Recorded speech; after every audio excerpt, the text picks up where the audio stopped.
There is a hype video for Hercules and Billy Jack Haynes match. We just see Hercules about to apply the full Nelson on Hayes on Haynes, I should say, not Hayes, because this was his thing. He kind of did the full Nelson challenge, similar to what Chris Masters would do some 20 years later.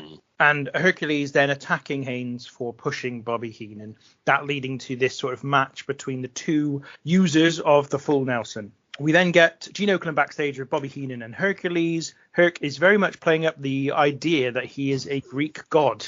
I wrote that.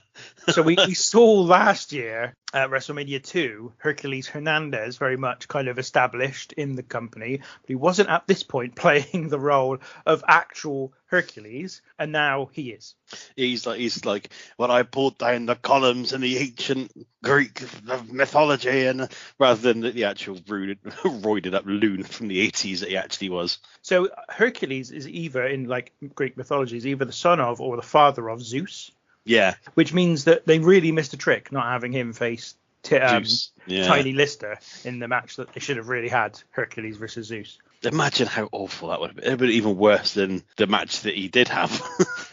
Are you sure it would have been worse? So this one is over, of course, nearly 8 minutes. Reading it now, that's unbelievable. Effectively, this ends in a double count out when Billy Jack Haynes gets on the full Nelson to Hercules, but they roll to the outside and they then carry on fighting and get counted out. Well, the first thing I want to point out about this match is it's the first time you see the carts that bring the wrestlers down to the ring, because it's a massive long. And legend has it that apparently they had to do that for Andre. Yeah, they had to do the carts because of Andre would have struggled to get all the way down the ramp. So that's why they had the carts in there. I wish they did that with every WrestleMania. I love the carts. It's amazing. One of the best things ever was on, I think it was like 2K13, W2K13, where if you had a match in the WrestleMania arena, they came down, WrestleMania 3 arena, they came down in the carts. It's a lovely old job. It would also prevent them from doing the stupid overblown entrances that Triple H loves, wouldn't it? Yeah, that's true. The match in itself is not a technical masterclass. It was never going to be. Billy Jerk Haynes, as Bobby Heenan hilariously calls him. I don't really know too much by him, and I've seen my fair share of Hercules Hernandez, but not loads. There's a pretty impressive gorilla press slam from Billy Jack onto Hercules. But again, the majority of the match is kind of Hercules beating up Billy Jack because he's got a bad back. Hercules goes to pin Billy Jack at one point and then lifts him back up, and both commentators criticize him for doing so, which I thought was an example of how Jesse will kind of just say, be honest. He's like, that's a stupid decision.